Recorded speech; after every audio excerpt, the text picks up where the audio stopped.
Hello, welcome to the Building Blocks of Bass. My name is DeBoo. It's Monday. Happy Monday, glad to be here.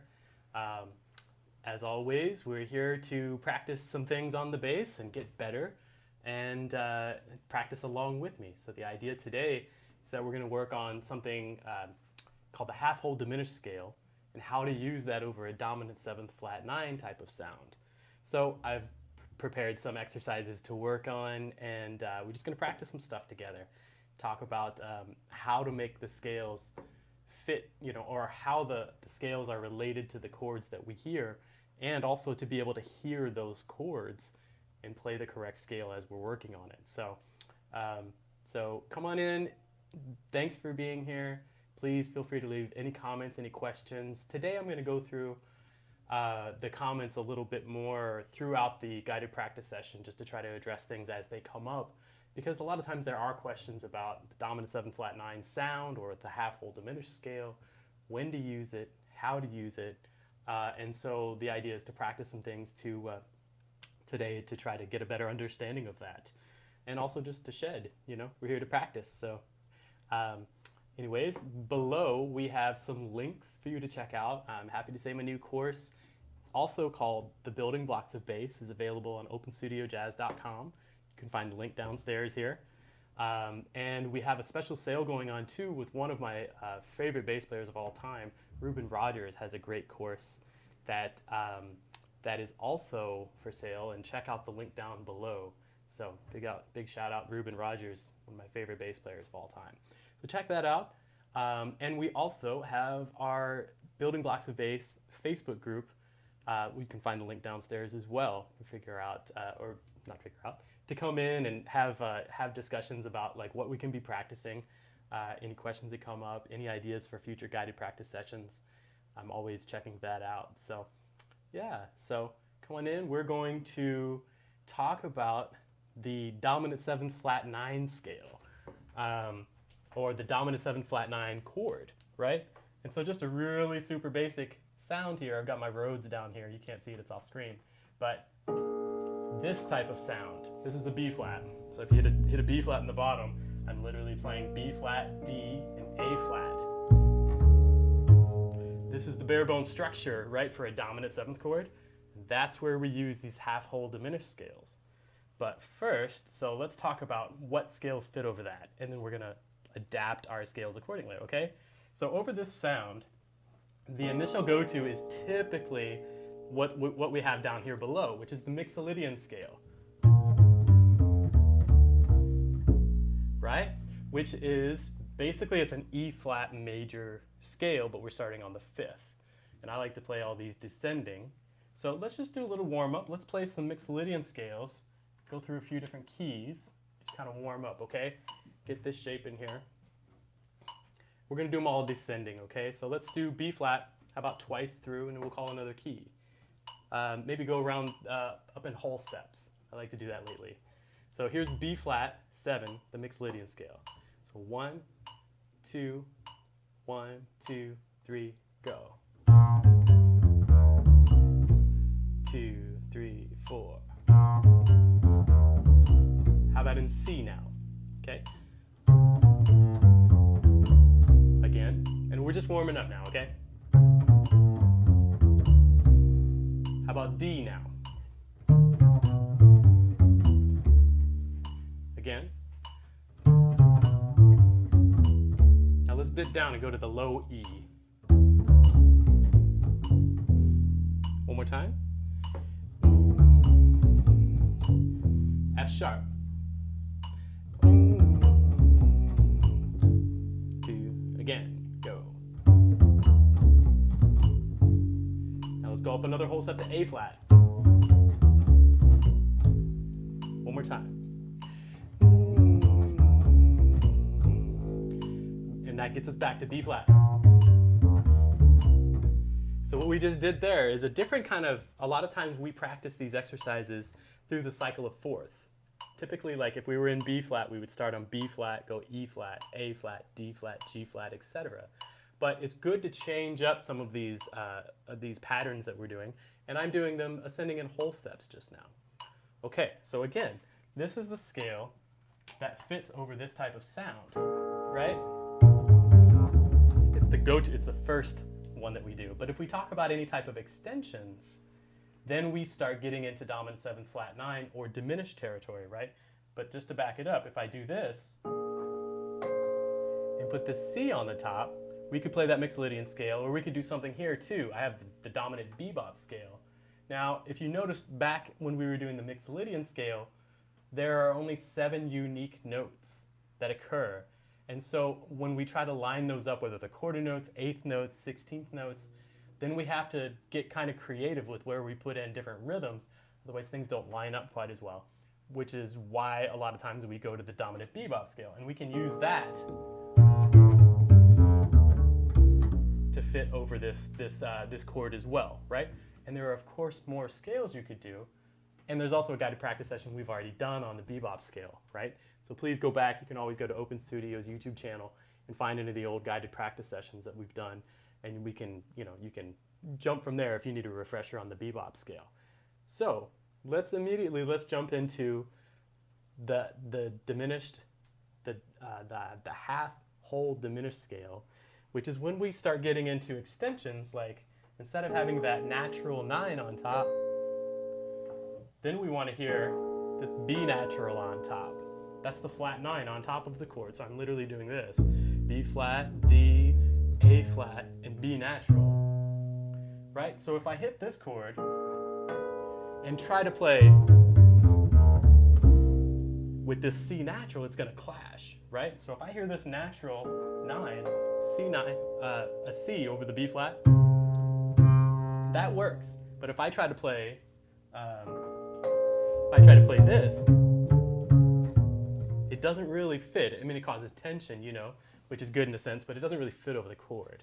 So here is the diminished whole tone, or the half whole diminished. I'm sorry, it's not diminished whole tone.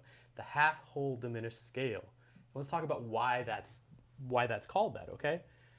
So here is a breakdown with the chord tones. So if we're in B flat, we're starting on the root. That's what that R down there means, right? So we've got the root. And now we're going to build it in half steps. So from B flat to B, that's a half step. B flat to B natural.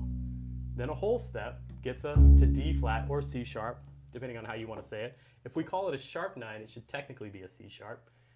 I just prefer D flat, so there you go. And then we go from the D flat to a D natural. And that's another half step, right? But this is the crux of the chord again. This is root, 3rd, there's a 5th in there, but there's that 7th. So if we hear this chord again, without a 9th on it, we could play either one of those scales. Right? Okay? So this is how we build it. I like to think of it this way. There's actually a couple different ways that we could talk about this. But let's do a bit of this now. This is a dominant 7th arpeggio. This is what Peter Martin likes to call the jazz arpeggios, right? The arpeggios from the root. So root, 3rd, 5th, 7th, and then 3rd, 5th, 7th, 9th. Play this with me just a bit, okay? So I've got the metronome going. It's here at 50, and I'm going to call it on beats 2 and 4. So just play what we have here. And if you, there's also a link downstairs. I didn't mention this earlier, but there's a link to the worksheets that I'm using for all of this guided practice session today. Please, if you are on a smaller screen or whatever, or don't want to read it from here, go and you can download the worksheet and follow along with us, okay? So let's play this through. Again, this is back to just the straight Mixolydian scale, but I'm going to show you how I flip this, how I manipulate this and turn this into the flat 9 scale, okay? So let's try this together. Just get this together. So 1, 2, quarter notes, go now.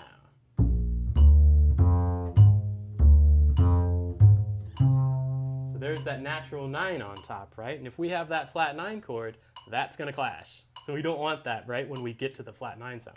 This is the Mixolydian sound, but I'm just doing a little backing up to make it all cohesive, hopefully. So let's do this again. 1, 2, 1, 2, 3, go. Root, 3rd, 5th, 7th, 3rd, 7th, 9. And you can practice that through the same chord progression we did earlier. Right? That would be a good thing to do.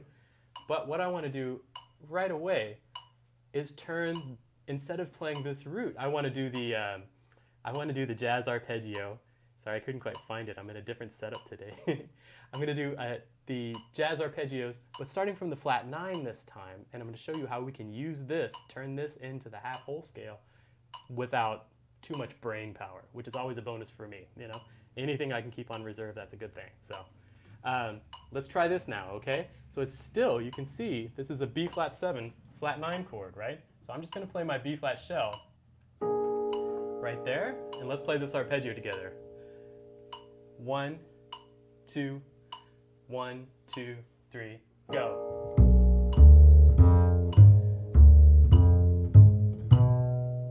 So there at the end and the very beginning, of course, we have that flat 9. And what that gives us too is all minor thirds, which is how you build a diminished scale. Or, you know, a way that you can arpeggiate the diminished scale. We could start on B flat and play also diminished arpeggios. There's a bunch of, this is not a comprehensive description of diminished scale usage or how to build it. It's just some ideas that I like to think about and remember practicing and talk to my students about as well.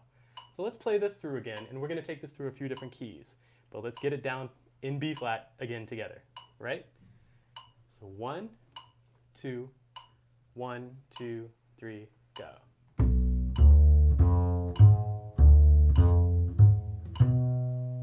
Cool, let's try it again.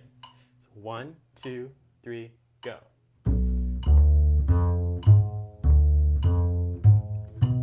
Okay, cool. I'm going to take this off the screen now. Let's try it in C.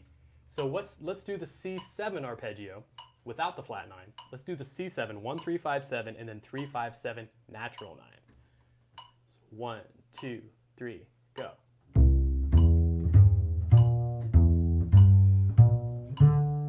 we've got that natural 9 on top, right? 1, 2, 3, again.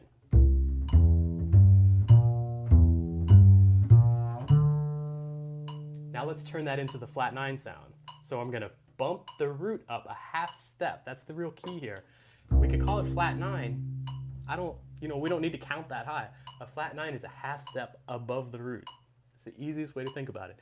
We've previously talked about how the 7th is just below the root, right? Like a major 7th is a half step below the root. A dominant 7th is a whole step below the root. Well, 9s, natural 9 is just a whole step above the root. Flat 9 is even closer, right? So it's close by. So that's our C. Now we're going to try the C7 flat 9 arpeggio. Try it with me now, okay? So 1, 2, 3, go.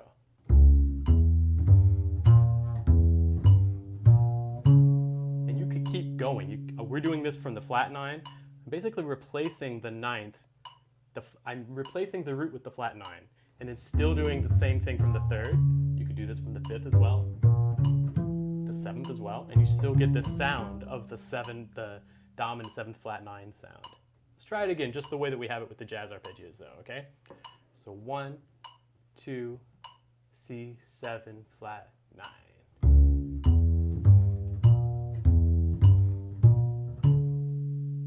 Make sense? One more time. 1, 2, 3, go.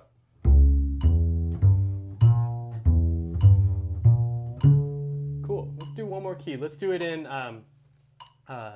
D. 1, 2. So we're just going to do, let's do the natural 9 arpeggio first, okay? And then we'll turn it into flat 9. 1, 2. So this is just D7. 1, 2, 3, go. 1, 3, 5, 7, 3, 5, 7, 9. Just this in itself is great practice. 1, 2, 1, 2, 3, again. D, F sharp, A, C, F sharp, A, C, E natural. Okay, so now all the E, let's bump that down to E flat, and let's turn the root into the flat 9 sound, okay? So instead of playing D, F sharp, A, C, we're gonna play E flat, F sharp, A, C. And I'm really not thinking that hard on this, right? I'm just moving the root up a half step.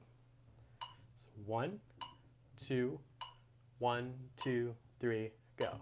And all of a sudden we have diminished. Right? It's still D7, but now it's D7 flat 9. 2, 3, again.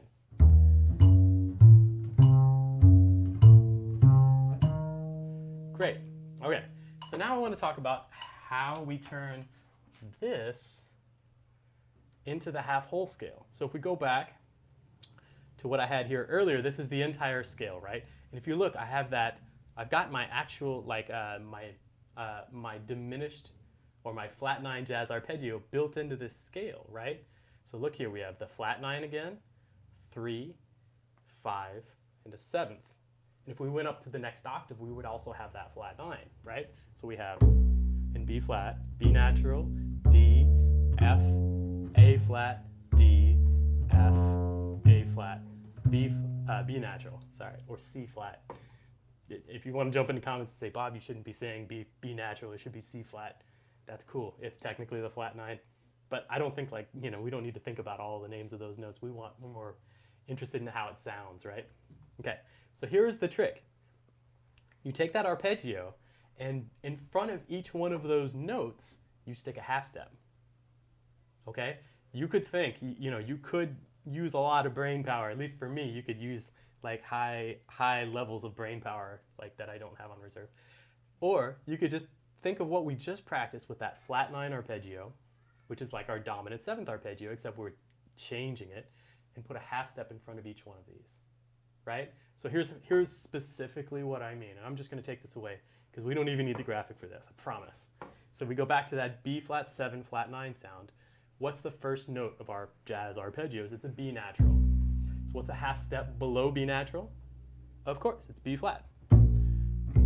Now the next note in my jazz arpeggio is a D, right? What's a half step below D? D flat, right? The next note in my arpeggio is F, so what's a half step below that? It's E natural, right? The same, you hear the scale? But I'm thinking about these landmarks. I'm thinking of half step into the flat 9, half step into the 3rd, half step into the 5th, half step now into the 7th, half step into the 9th again. You've got the whole scale, right? So look here, this is the same thing.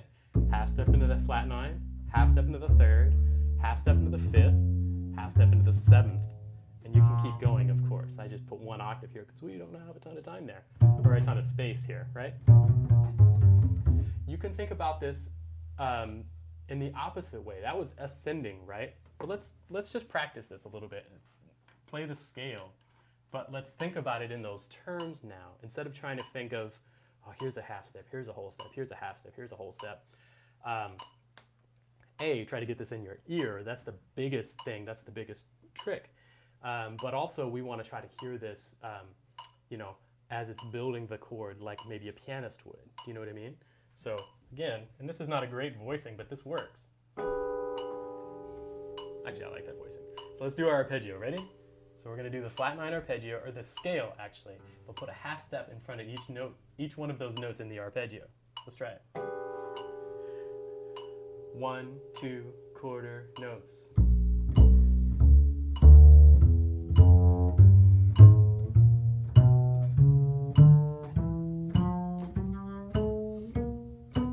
Right? And that gets us all of our scale, right? Except I'm thinking about flat 9, 3, 5, 7, etc. That also helps me when it's time to do it in a different key, right? So let's just do this actually a few times through, just to one octave, a few times through again, just to really get it in our brains, okay? So this is the half whole diminished scale, which fits over the dominant 7 flat 9 chord, which I've been playing here, right? But let's play the scale. How about 3 times through, just in quarter notes? My metronome's at 50. I'm going to do it in quarter notes. Play it along with me, all right? So 1, 2, 1, 2, 3, go. Flat 9, 3rd, 5th, right? Does that make it any easier? I hope.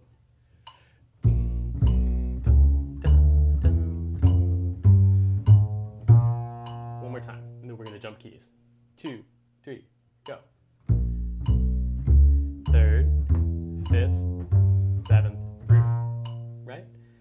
So now let's do it in C. So, okay, so remember our flat 9 arpeggio that we did? So not C, we're not doing C, E, G, B flat, we're gonna do C sharp, then stick a half step in front of each one of those. Okay, so we're going to do a half step into C sharp, half step into E, half step into G, half step into B flat, and then the root. Or you can keep going the octave. Got that?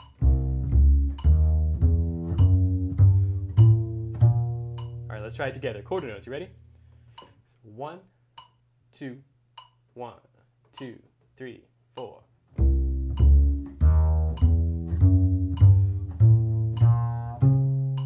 Again, 1, 2, 3, go.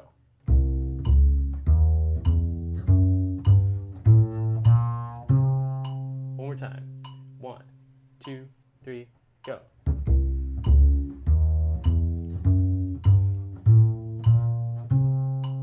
Is it working? So let's talk about flipping this now, because you can use the same concept. We were just doing a half step leading into each one of these chord tones, right? That's ascending. And there are a bunch of different ways to think about this. This is just what occurred to me a long time ago practicing it. Somebody probably told me about it too, and I just didn't know at the time, but when you start practicing it, it makes more sense. So descending, let's take the same, let's be in C7 flat 9. So if we do the scale descending, actually, hold on. Let's keep it in B flat, because that'll help me explain this a little bit, or it'll help me explain it, right? So here we have the same, this is B flat 7 flat 9, right? Except it's descending.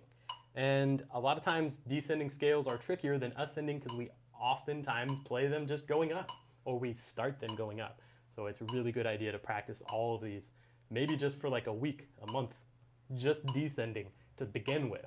You should practice in both directions, of course. Beside the point, my point I'm trying to make is that you can use that same kind of like hack, using the half step kind of trick thing, the other way around, except now we're going to do a whole step above each one of these goal notes, right? So here we have B flat to A flat, except now it's a whole step. So I'm thinking 7, 5, 3, flat 9. Now if I think a whole step above each one of those landmarks, again, A flat is the 7th, F is the 5th, D is the 3rd, B natural is the flat 9. But if I think a whole step above each one of those as I'm descending, it might help my brain to keep a little bit of extra energy there. Okay, so I'm going to think a whole step into A flat, whole step into F is G, F, whole step into D is E, D, a whole step into B natural is C sharp, B, or D flat, C flat, if you want to call it that. Does that make sense?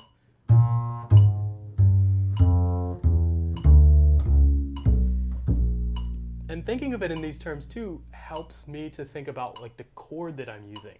Okay, the half whole diminished scale goes on these dominant 7 flat 9s, right? And we don't want to get in it, you know, like these are basically whole half step scales as well, depending on where you start. That's a whole nother, that's a long, you know, it's the same scale. It's symmetrical, but it's a long conversation. All right, let's try this again, the same kind of concept. Let's do this in B flat a few times through. I've got it written as eighth notes, but let's do it as quarters. 1, 2, 1, 2, 3, go. Whole step, whole step, whole step, whole step. And then we're at our root. Let's try it again. 1, 2, 3, go. Whole step, that's our goal. Right, and as we're doing this, we're outlining the B flat 7 chord. 1, 2, 3, go.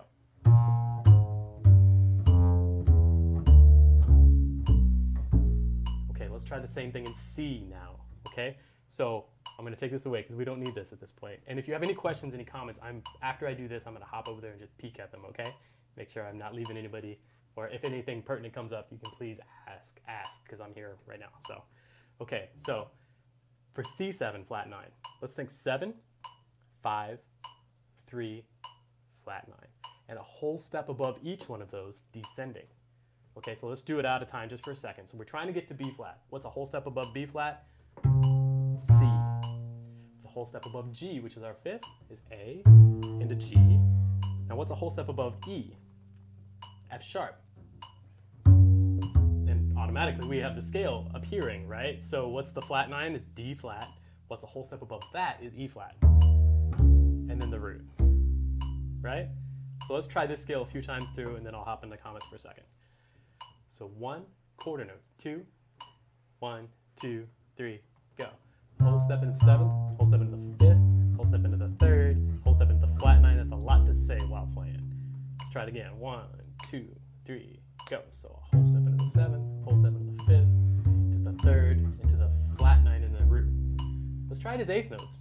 1, 2, 1, 2, and 3, and 4. Again. 2, 3, 4. Cool? Does that make sense? Let's see if we can go around the cycle now. Oh, no, I already said I was going to hop in the comments, see if there's any questions or anything like that. And I have a couple more things I really wanted to talk about as far as like how to use the chords, okay? Hope you guys are ready to practice. Vienna, Virginia. I love it. What's up, Dave? Cool.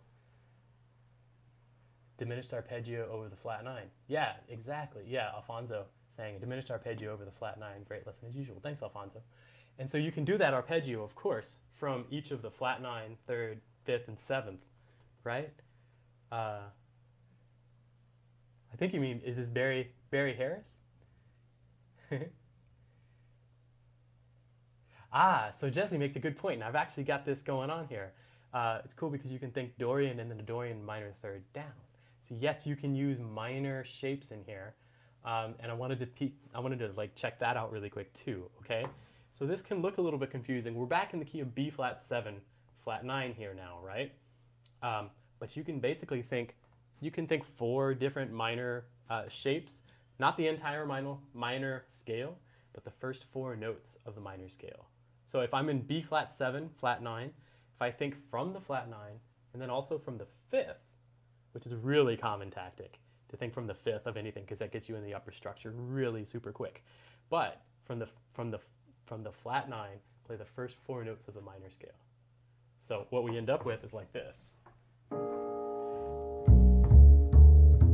So we've got our flat 9, sharp 9, 3, sharp 11, flat 5, then the 5th, 13, 7, root, right? So it's another way to think about it, about how to build these scales. So if I find those landmarks, I can shed that way, right? You can also do this from the 3rd, and where else, right? Right? Flat 9, 3rd, 5th, 7th. You can do the same thing from each one of those goal points.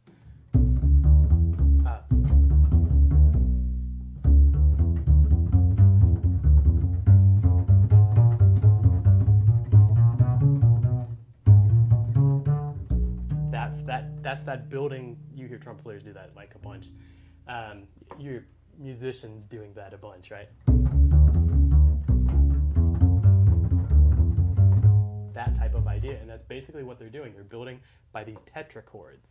Tetrachords are 4-note groupings, I think. I went to school for music, but we didn't study tetrachords that much. Here is another way to think about it, is down, okay? So you can think about it, and again, this is not a comprehensive, all like the cool hacks for, diminished ideas. I'm just showing you some pretty like entry-level ones, okay? So this is another way to think about it, okay? Is thinking the first 4 notes descending of a dominant 7th chord. So if I think from the root, and then if I think of the tritone, and this gets into a whole other territory that we could go on with for a long time, the E. So think E7 descending.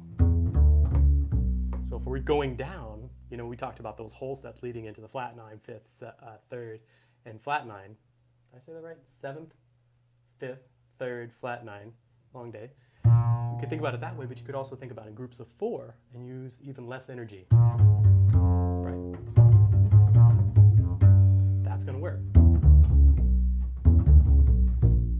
That's especially a big one that people use, right? Because that lands home, especially if you're going, so this is all B flat 7, right? So where are we heading is to an E flat chord.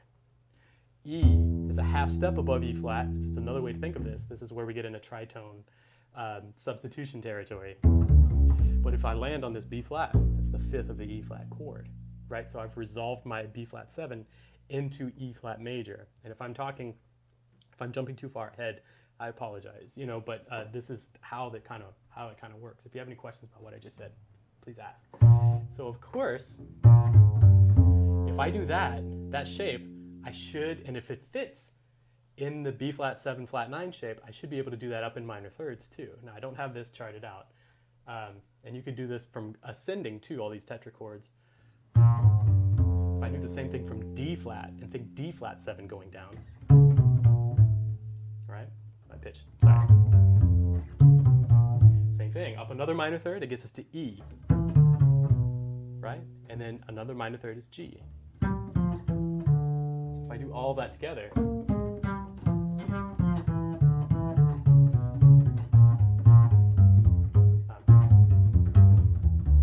right, etc. It's another way to kind of hack into this scale and make it fit. Make sense? Cool. Okay, so one of the fun things I wanted to get into today, and this is what I want to spend a little bit more time practicing actually, is how to make this fit. So I transcribed, I love Kenny Barron, piano player. If you don't know it, Kenny Barron, please check him out. This is from, I think, The Perfect Set is what it's called. Ray Drummond on bass. And from, they're playing You Don't Know What, I think this is from You Don't Know What Love Is. Anyways, that doesn't matter. Check out Kenny Barron, of course.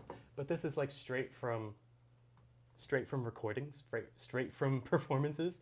But this really clearly identifies how we can think about using the flat 9 or the half whole diminished scale inside of a 2-5-1. Okay? So let's just see what Kenny has here. I'm saying Kenny Barron. Mr. Barron. Let's see what he used here. So that's over the F, right? The 2 chord. Got all kinds of buzzes on my basses today. Right? And then, of course, on the B flat 7, he's playing this same type of E7 tetrachord, right? So here's that same thing that we were just talking about. B flat tetrachord, B flat 7, root 7, 13, 5. And then from the tritone, right? And it resolving, just like what I was just talking about. I could have planned this out better if I tried. But what's interesting to me is that he's playing this B flat 7 sound over the 2. It's really clearly, I mean, the bass is playing a 2 there, and this fits. So what we can do is think about when we're playing F minor or 2 chord, you can think about the dominant 7th scale or the Mixolydian, and it's gonna fit. 2 is a 5, like F minor 7 is B flat 7, like 13, B flat 7, 9, with that natural 9 type of sound, that Mixolydian type of sound. That's what this is. Sorry. That's what this is right there, right? That's B flat 7, even though there's an F in the bass. So as bass players, we want to get to roots, right? Whatever. And we do, so that's okay. That's mostly our job, right? But if we're thinking about soloing and using this type of idea, or even, you know, being aware of soloists using this, because we want to know what the people we're playing with are doing. So this is F minor 7, and he's playing the B flat Mixolydian descending scale, and then turning it half whole. If you put it all together, that's the B flat 7 flat 9 scale, descending. Right? But with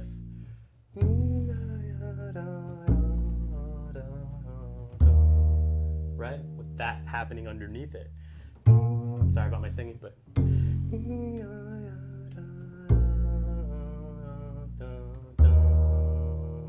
it fits, right? And it's taking a consonant sound into a dissonant sound, and it should be, I didn't say it earlier, but the dominant 7 flat 9 type of sound is a dissonant sound. It's being played on a dominant 7th chord, which in itself is transitory and wants to move somewhere. It's even more transitory to me, and I'm not alone, when it has this diminished type of sound. There are, of course, other alterations you can do to dominant 7th chords, but this is the one we're talking about. Let's practice this. This is basically the scale, right? But let's practice this and think about it in terms of it being a 2-5-1 now. And you could expand this too if you're thinking the 2 chord, just playing a dominant 7th shape and then making it diminished and then resolving it. But let's try this out. So let's play this with me, okay? This is simply the B flat 7 flat 9 scale, but I'm thinking about it as a 2-5-1. So 1, 2, 1, 2, 3, go. Right? And you hear this as a 2-5-1. So when we get to that B flat 7 chord, we're landing on the tritone. And you could just think of it as an E7, which is a half step above the E flat. It's an even simpler way to think about it. 2, 3, again. And we're really in this key. Right? Let's try it up a whole step. Let's think C7. So what would the chords be? If we're thinking C7, what's the 2? What would precede C7? As if we were in the key of F. C7 is the 5 chord of F. So 2 would be G minor, right? But I'm really just, I'm not worried about that so much. I'm thinking G minor into C7 flat 9 and then an F major. So 1, 2, try with me. 1, 2, 3, go. So there I'm in this key, right? This is G minor 7, C7, F major 7. So here's the chords. So I'm trying to hit the roots in there at the same time.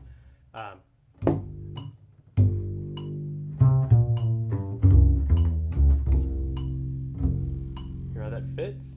Works really well. Let's do it up a whole step because we practice these in whole steps today. That's the progression of the day, right? So if we're thinking, that was C7, so if we're thinking now D7 or D7 flat 9, that puts us in the key of G. So what's the 2 chord in the key of G? It's A minor. So I'm going to think D7, and then I'm going to turn it into a flat 9 sound. Sorry, I almost didn't make it there, right? So, but all that together is literally the D7 flat 9 scale, or the half whole diminished descending. So 1, 2, 3, 4. And another way to think about this is D7, A flat 7 to the 5th of the root. Right? That's how that fits. That's a good way to make that fit. Let's try this now. Not this, that's what we had up earlier. This is also from the same recording, Kenny Barron, in the same spot of the song, just a different, or the same part of the chord changes, but a different spot. So here's the 2, F minor, the B flat, except now he's moving up a minor 3rd and doing that shape that we talked about earlier. This is B flat 7, that tetrachord, descending tetrachord type of thing that we talked about. And then he's bumping it up a minor 3rd. But you see, this is consonant, right? So he's using this shape, and it's not on a B flat 7 chord, but you could say he's just straight thinking B flat 7 right here. So B flat tetrachord, D flat tetrachord. And that gets us to the 3rd. And that's a really crucial one to practice, right? Landing on the 3rd of the chord is going to make everything sound like it lines up. Let's try this. So 1, 2, sorry, here's the key that we're in the key of E flat, right? So here's the 2 chord.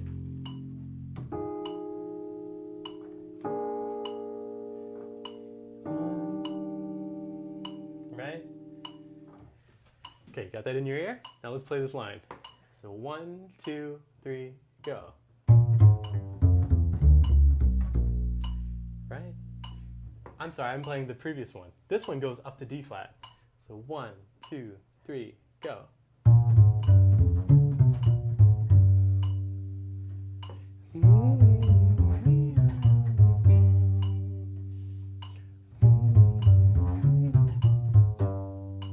Cool? Does that make sense? So we're getting to this shape and thinking of that same shape transposed up a minor 3rd. So let's do it in the key of F now. So we're going to talk about C7 and then move that up. So let's do C7, the tetrachord. Now move that exact same shape up a minor 3rd to E flat. And that gets us to A natural, which is the 3rd of F, right? So that's our 2-5-1. That's how this sound works in there. So I'm consonant, dissonant, consonant. It's really important.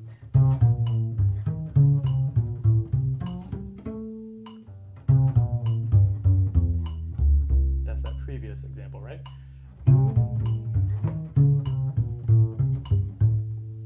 Or whatever, you can start to make your lines like longer, but using this shape in there. Let's do it in the next key that we did. So we did G major, right?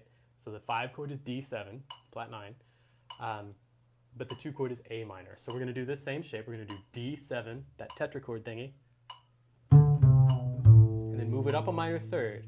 And this is over what chord? This is over D. So we're actually hitting the sharp 9, flat 9, root 7th, and that 7th, good voice leading, moves down to the 3rd. This works really well on the bass because you can use its open string.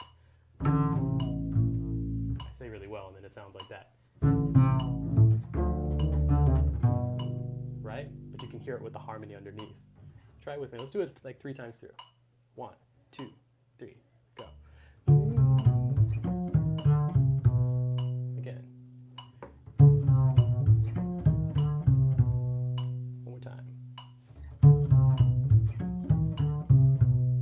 And a good thing to practice inside of this is extending these lines.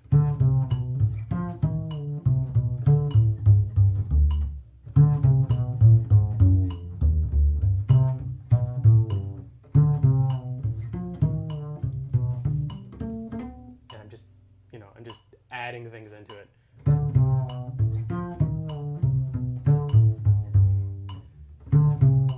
A flat 7 to D, right? So I'm thinking of that tritone substitution.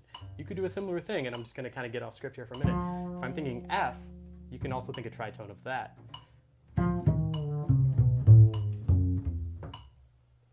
Right? So that's maybe going a little far. But, so that's kind of what I have for you today. And then I have one really super quick little exercise type of thing to tie it all together that you can practice on your own. Again, you can get the PDF of all of this stuff down below. I'm going to do this really quick, talk about it just for a second, and then go into the comments, and then we got to bounce. But this is a good exercise to get all of this stuff under your fingers and do this in all the keys. It's basically I'm thinking flat 9, 3rd, to the 5th, to the 7th. Here's what this sounds like. 1, 2, 1, 2, 3, 4. Sorry, 3, 4.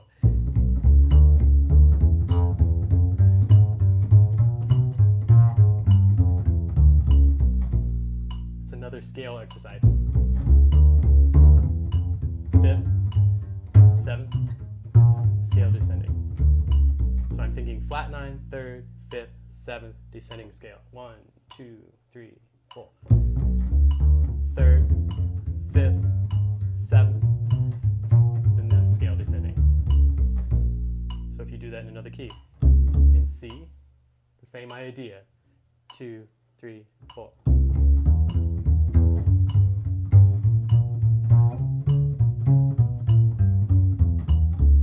If you do that through all the keys, you're going to start to see this in a different way. Same with all of this. Go back, watch this again. Ask people you practice with or play with, what do they think about, for the flat 7, flat 9. How about an E flat? We haven't even hit E flat yet. Let's try it. 1, 2, 1, 2, 3, 4. 3rd, 5th, 7th.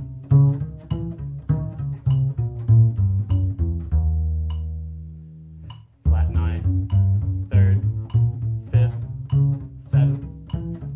Scale. Does that make sense? Cool.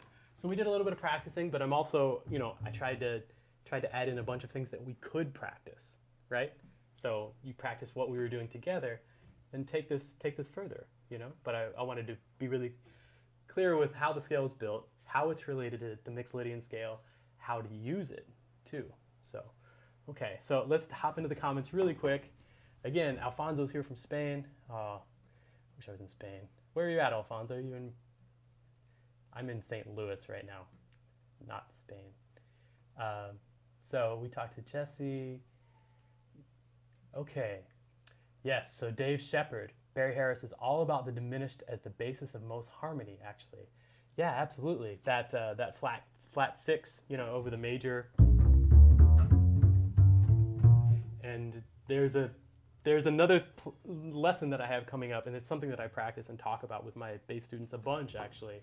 So if we stayed, and this is coming straight from Barry Harris, so I'm so glad you brought up Barry. Dave. And the idea being of like everything is like the key and then the dominant 7th flat 9 of that key, right? So if I'm thinking, here's just really quick, I promise I won't go off on this too much.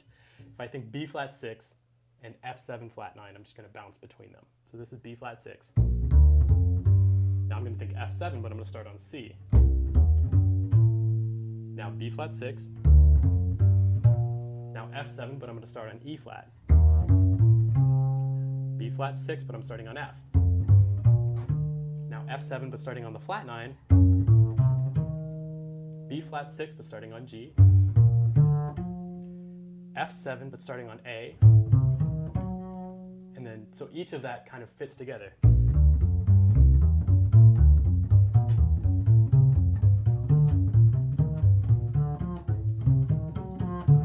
Right? So all of that kind of ties in.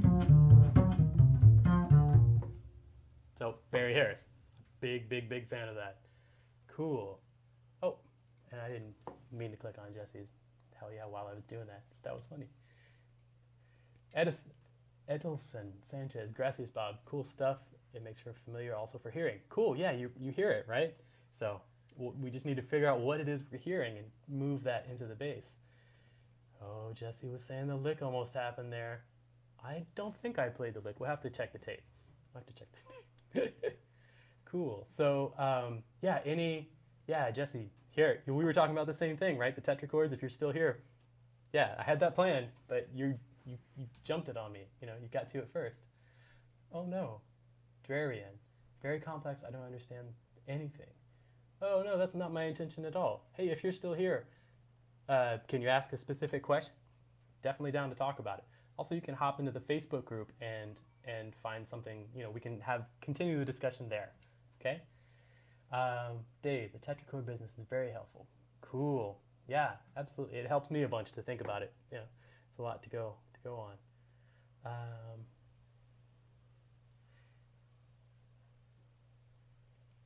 We need a you'll hear it. Ian's backstage listening.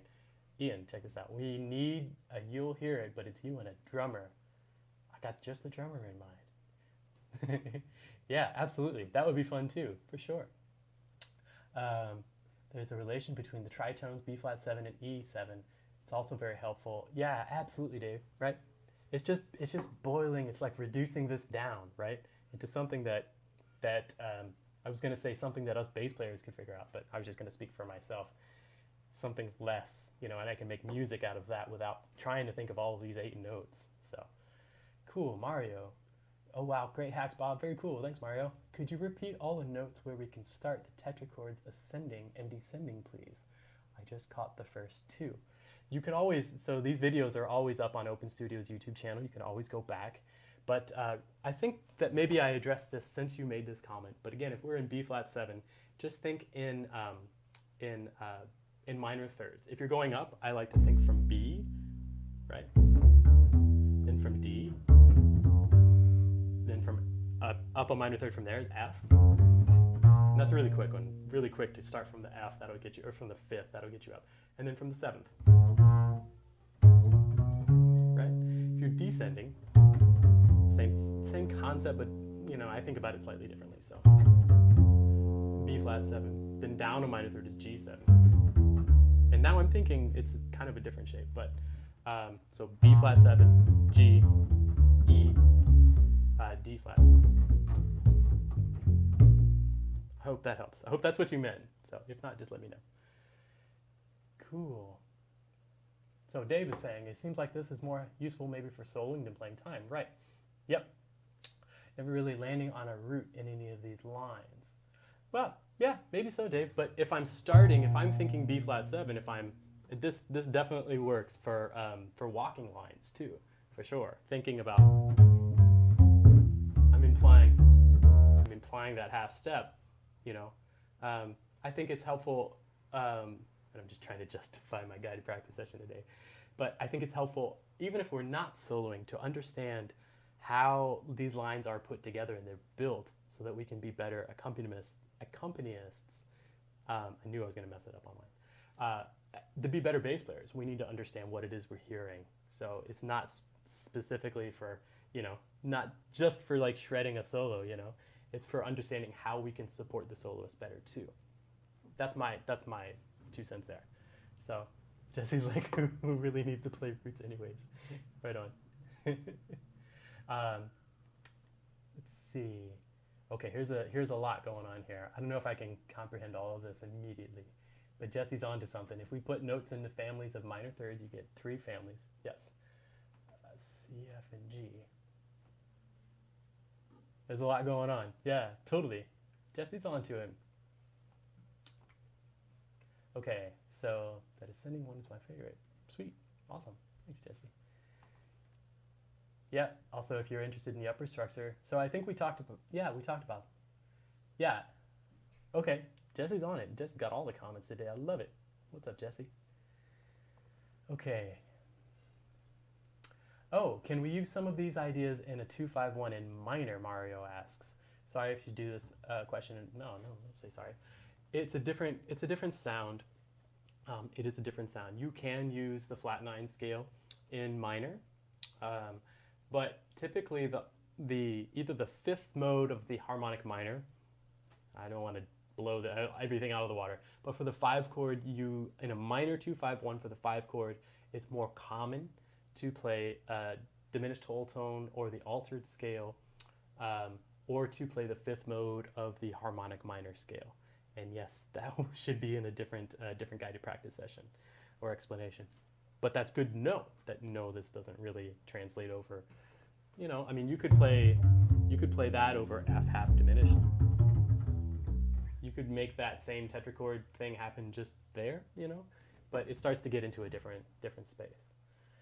Alexander, what's up? I'm a bit lost, but thank you. Oh, okay. I'm sorry. I'll try to make it more clear next time. But this is a little bit more advanced stuff for sure. I know you're in a Facebook group, so write a message. Let's talk about it more, okay? What's the stuff on your mirror? Good vibes. These are all my heady concepts that nobody can see. So that's where I keep my notes. And it's also, I have a mirror, because as bass players, especially with the bow, we practice in front of the mirror, you know. So, and it's also good, just like built-in dry erase board. So, but I won't tell you what's on it. Okay, oh, I am interested in this. Oh, Barry Harris Zoom workshops. I wasn't aware. So Barry Harris is known for doing these workshops. He's done them for decades now, I think, in person, but I was not aware that he was doing them on Zoom. So thank you, Dave, for that heads up. I am going to check this out.